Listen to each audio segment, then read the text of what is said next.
तो आज के वीडियो में हम लोग पढ़ने वाले हैं नोमेनक्लेचर का पार्ट 2 यानी नेमिंग ऑफ फंक्शनल ग्रुप्स। तो फंक्शनल ग्रुप में हम लोग सेकेंडरी सिफिक्स को यूज करने वाले हैं, ठीक है। तो रूल यहाँ पे हम लोग क्या लिखेंगे, रूल है root name plus secondary suffix. Secondary suffix किसको कहा जाता है, तो जो भी फंक्शनल ग्रुप है उसी को हम लोग क्या कहेंगे, सेकेंडरी सिफिक्स कहेंगे। अब ये फंक्शनल ग्रुप का पहले भी हम लोग सिफिक्स देख चुके हैं और एक फंक्शनल ग्रुप जो है वो एज अ प्रीफिक्स यूज होता है। तो पहले हम लोग उसको देख लेते हैं जो प्रीफिक्स की तरह यूज होता है, ठीक है। तो प्रीफिक्स का मतलब क्या है, अगर कोई चीज आगे लगता है तो उसको हम लोग क्या कहेंगे, प्रीफिक्स। जो चीज पहले होता है उसको हम लोग क्या कहते हैं, प्री। तो यहाँ पे क्या होगा, प्रीफिक्स यानी आगे फिक्स होने वाला है। आगे फिक्स होने वाला जो फंक्शनल ग्रुप है उसका नाम है हेलोजन ग्रुप। हेलोजन ग्रुप में हम लोग क्या करेंगे, जो भी प्रीफिक्स होता है उसको कुछ इस तरह से लिखा जाएगा। अगर फ्लोरीन है लगा हुआ तो उसको हम लोग फ्लोरो लिखेंगे, आगे में लिखना है। तो फ्लोरीन को क्या लिखेंगे, फ्लोरो। क्लोरीन को लिखेंगे क्लोरो। क्लोरीन क्या बन जाएगा, क्लोरो। ब्रोमीन बन जाएगा ब्रोमो और आयोडीन बन जाएगा आइडो, ठीक है। अब इसका हम लोग देखते हैं कि एक एग्जाम्पल लेके कि आखिर प्रीफिक्स में इसका नेमिंग कैसे किया जाएगा, ठीक है। तो यहाँ पे एक एग्जाम्पल हम लोग क्या ले लेते हैं, CH3 और Cl। नेमिंग जो यहाँ पे होगा सेकेंडरी सिफिक्स लगा के यानी फंक्शनल ग्रुप लगा के, यहाँ दो तरह का नाम होगा। यानी एक तो IUPAC नेम होगा और एक कॉमन नेम होगा, क्योंकि जितना भी ऑर्गेनिक कंपाउंड होता है उसका अपना कुछ कॉमन नेम भी होता है और IUPAC नेमिंग भी होता है, ठीक है। तो यहाँ पे ये जो कंपाउंड लिखा हुआ है CH3Cl, इसका हम लोग नाम लिखने का कोशिश करते हैं। तो क्योंकि इसमें halogen group as a functional group लगा हुआ है और यहाँ पे इसका नाम क्या हो जाएगा, यहाँ प्रीफिक्स यानी क्लोरीन को पहले प्रायोरिटी दिया जाएगा।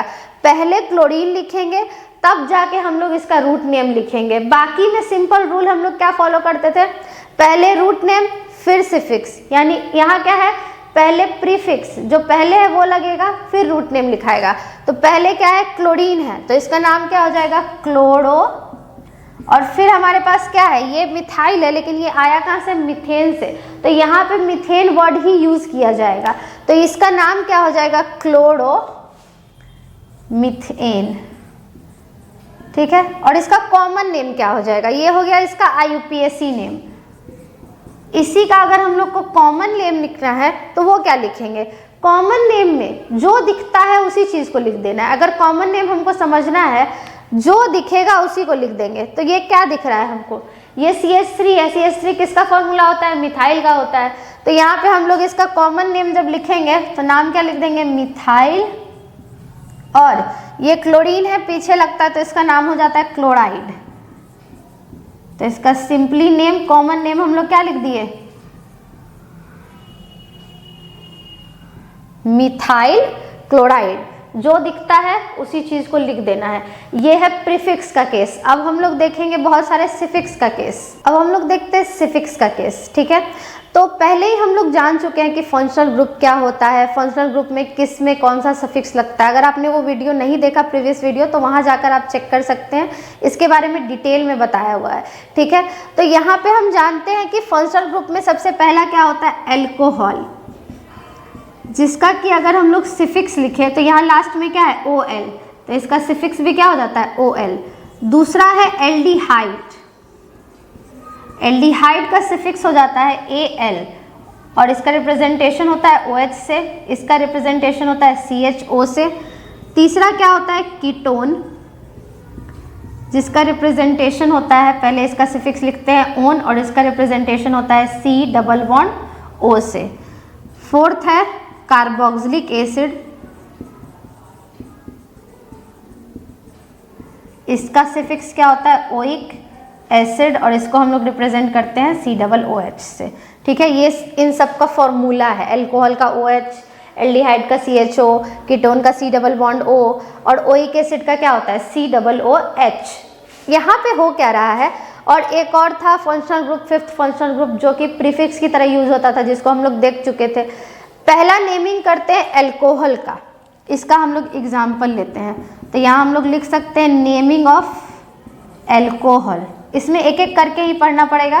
पहले एल्कोहल का नेमिंग करेंगे, फिर एल्डिहाइड का नेमिंग करेंगे, देन कीटोन का, फिर कार्बोक्सिलिक एसिड का, ऐसे करके हम लोग सबका नेमिंग करेंगे। तो सबसे पहले हम लोग नेमिंग किसका करने वाले, एल्कोहल का।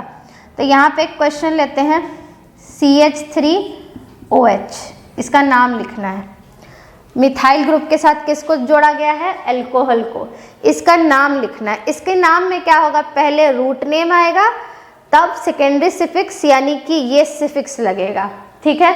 तो इसका नाम क्या है, मीथेन ग्रुप से ये आया, इसीलिए इसका नाम क्या है, मीथेन। यहाँ ध्यान देंगे कि करना क्या है, मीथेन में से इस ई को रिमूव करके, जो लास्ट में मीथेन में ई आता है, इस ई को रिमूव करके और जो सेकेंडरी सिफिक्स है उसको जोड़ देना है। क्योंकि यहाँ पे अल्कोहल है यानी OH लगा हुआ है, तो सिफिक्स क्या लग जाएगा, OL सिफिक्स लग जाएगा। तो यहाँ E को रिमूव करना है और OL को ऐड करना है, ठीक है। तो यहाँ पे इसका नाम क्या हो जाएगा, E को रिमूव करके OL को ऐड करके इसका नाम हो जाएगा मिथेनॉल।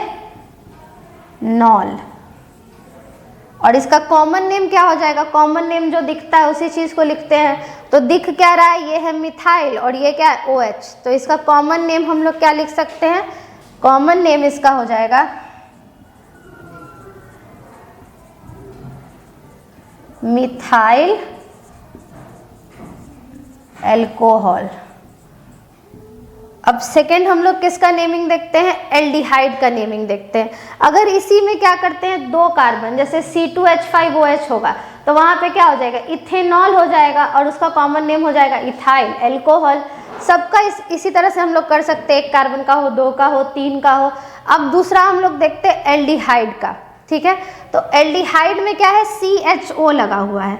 यहाँ पे हम लोग देखते हैं नेमिंग ऑफ एल्डिहाइड। एल्डिहाइड का नेमिंग करते टाइम क्या ध्यान रखेंगे कि यहाँ जो फंक्शनल ग्रुप का कार्बन होता है उसको भी ऐड कर लिया जाता है। जैसे यहाँ पे देखते हैं HCHO, तो ये जो कार्बन है ये किसका है, फंक्शनल ग्रुप का कार्बन है। फिर भी इसको हम लोग बोलेंगे कि एक कार्बन है, तो ये मिथ है, ठीक है। अब यहाँ पे क्या करेंगे, मिथेन था, मीथेन में से ही हमेशा रिमूव करेंगे, ये नहीं कि कुछ और मिथाइल ग्रुप है तो इसका मतलब हम मिथाइल लिखते हैं। यहाँ लिखना क्या है, मिथेन ही लिखना है। एक कार्बन हो तो हम क्या लिखेंगे, मिथेन, दो होगा तो इथेन, इस तरह से। और फिर ई रिमूव करके और फिर जो सिफिक्स होगा उसको ऐड कर देंगे।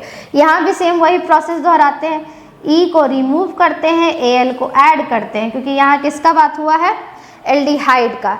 तो ई को रिमूव करके एल को ऐड करने के बाद इसका नाम क्या हो जाएगा, इसका नाम हो जाएगा मिथेनल। और इसका कॉमन नेम का अगर हम बात करें, ठीक है, CN लिखते हैं कॉमन नेम को। अब हम लोग बार बार कॉमन नेम नहीं लिखते हैं, तो इसका कॉमन नेम क्या हो जाएगा, मिथाइल है और एल्डिहाइड है, इसका कॉमन नेम थोड़ा अलग होता है। अगर एक कार्बन है तो इसका नाम हो जाता है फॉर्मल्डिहाइड। नाम क्या हो जाता है, फॉर्मल्डिहाइड। तो इसका कॉमन नेम हो जाता है फॉर्मल्डिहाइड। अब हम लोग करते हैं नेमिंग ऑफ कीटोन ग्रुप, ठीक है। Naming of ketone. कीटोन में ध्यान क्या देंगे कि ये जब भी शुरू होगा तो 3 कार्बन से शुरू हुआ, क्योंकि एक बार कार्बन क्या है, ये C डबल बॉन्ड O होता है। बीच वाला कार्बन जो है वो O के साथ डबल बॉन्ड बनाएगा, तो उसके आसपास कोई ना कोई कार्बन होना ही चाहिए। इसीलिए ये कहाँ से होता है, 3 कार्बन से स्टार्ट होता है। मतलब ये जब भी शुरू होगा तो प्रोप से शुरू होगा, इस बात को हम लोग ध्यान में रखेंगे। तो यहाँ पे क्या हो जाएगा, CH3 C double bond O, और इधर भी क्या लगा हुआ रहेगा, CH3। इसका अगर हम लोग नेमिंग करेंगे तो यहाँ कितना कार्बन है, 1 2 3 कार्बन है, ठीक है। तो इसका नाम क्या हो जाएगा, प्रोपेन। इसमें से फिर ई को रिमूव किया जाएगा और ओन को लगाया जाएगा, क्योंकि इसका सिफिक्स क्या है, ओन, ठीक है। तो यहाँ क्या हो गया, ओन, और इसका नाम क्या हो जाएगा, प्रोपेनोइक एसिड, नहीं प्रोपेनोन, क्योंकि यहाँ पे क्या हो गया, प्रोप और एन ई को रिमूव किए तो इसका नाम क्या हो गया, प्रोपेनोन। ठीक है, अब हम लोग किसका देखते हैं, कार्बोक्सिलिक एसिड का। तो कार्बोक्सिलिक एसिड क्या है, COOH। इसमें भी क्योंकि कार्बन प्रेजेंट है तो इसका फंक्शनल ग्रुप का कार्बन जो है वो ऐड किया जाएगा। तो इसका एग्जाम्पल अगर हम लोग देखें, नेमिंग ऑफ कार्बोक्सिलिक एसिड। ठीक है, अगर कार्बोक्सिलिक एसिड का नाम लिखा जाए तो यहाँ हम लिखते हैं HCOOH। ये जो कार्बन है इसको ऐड किया जाएगा। एल्डिहाइड और कार्बोक्सिलिक एसिड का कॉमन नेम में भी सिमिलैरिटी होता है और कुछ कुछ यहाँ पे भी सिमिलैरिटी होता है। वहाँ CHO में उस कार्बन को गिनते थे, यहाँ COOH में इस कार्बन को भी हम लोग गिनेंगे। तो ये क्या है, मीथेन एक कार्बन है तो क्या हो गया, मीथेन। ठीक है, क्या लिखेंगे, मीथेन। और इसमें से एक जो है क्या, ई को रिमूव करके ओइक एसिड को ऐड किया जाएगा तो इसका नाम हो जाएगा मिथेनोइक एसिड और इसका कॉमन नेम होता है फॉर्मिक एसिड। ठीक है, अब एक केस जो नोमेनक्लेचर का बचा रह गया था वो था आइसो और नियो का केस। बहुत जगह हम लोग देखे होंगे कि आइसोपेंटेन या तो आइसोहेक्सेन, नियोपेंटेन या तो नियोहेक्सेन, इस तरह से लिखा हुआ रहता है। तो इसको आखिर हम लोग कब और कैसे यूज़ कर सकते हैं, तो इसके लिए हम लोग एक एग्जाम्पल देखते हैं। एग्जाम्पल यहाँ पे हम लोग लेते हैं, एक ब्रांच चेन में ही आइसो और नियो का केस देखा जाता है। तो ब्रांच चेन ले लेते हैं, CH3 CH2 और यहाँ ले लिए CH3। यहाँ 4 कार्बन है और इस सेकेंड कार्बन पे हमेशा ध्यान रखेंगे, इस बार अगर आइसो और नियो का केस हमको फॉलो करना है तो हमेशा चाइल्ड कहाँ आना चाहिए, सेकेंड कार्बन पर ही लगा हुआ रहना चाहिए। तो यहाँ चाइल्ड कहाँ लगा हुआ है, सेकेंड कार्बन पे। अगर हम अपना ट्रेडिशनल मेथड फॉलो करके इसका नाम लिखें तो क्या लिखेंगे, ब्रांच चेन का, तो सेकेंड कार्बन पे लगा हुआ है तो नेम पोजीशन का क्या हो जाएगा, 2 और चाइल्ड का नेम क्या है, मिथाइल। और कितना कार्बन है, 1 2 3 4 और सिंगल बॉन्ड है तो रूट नेम क्या हो जाएगा, ब्यूट और एन। तो इसका नाम क्या हो जाएगा, 2 मिथाइल ब्यूटेन। अगर हम लोग ब्रांच चेन का नोमेनक्लेचर फॉलो करते हैं तो। लेकिन यहाँ सिंपली अगर सेकेंड कार्बन पे केस क्या है, अगर सेकेंड कार्बन पे एक ही चाइल्ड लगा हुआ रहे तो उसको हम लोग लिख सकते हैं आइसो, और जितना भी कार्बन प्रेजेंट है सबको काउंट कर लेना है। तो इसको हम लोग क्या लिखे, क्योंकि सेकेंड कार्बन पे कितना चाइल्ड प्रेजेंट था, एक चाइल्ड, तो हम लोग यहाँ पे क्या लिख देंगे, आइसो, और जितना कार्बन है सबको काउंट कर देते हैं, 1 2 3 4 और 5। टोटल यहाँ पे कितना कार्बन है, 5 है। तो 5 को क्या लिख सकते हैं, पेंट। तो आइसो पेंट, और ये क्या है, सिफिक्स क्या लगेगा, एन। तो इसका 2 नाम हो सकता है, एक तो 2 मिथाइल ब्यूटेन भी हम लोग लिख सकते हैं, या तो सिंपल करके हम लोग क्या लिख सकते हैं, आइसो पेंटेन। ये हो गया आइसो का केस, जब सेकेंड कार्बन पे क्या हो, एक चाइल्ड हो। कौन से कार्बन पे होना चाहिए, सेकेंड पे ही होना चाहिए। अगर थर्ड पे हो गया तो हम लोग जो ब्रांच का नोमेनक्लेचर फॉलो करते थे वही चीज़ फॉलो करेंगे, यहाँ पे कुछ अलग नहीं फॉलो कर सकते हैं। ठीक है, सेकेंड किसका केस देखते हैं हम लोग, नियो कब लिखा जाएगा। तो यहाँ पे एक एग्जाम्पल हम लोग ले लेते हैं, CH3C और यहाँ पे क्या लिख देते हैं, CH3, यहाँ भी और यहाँ भी। यहाँ पे सेकेंड कार्बन पे क्या है, 2 चाइल्ड है।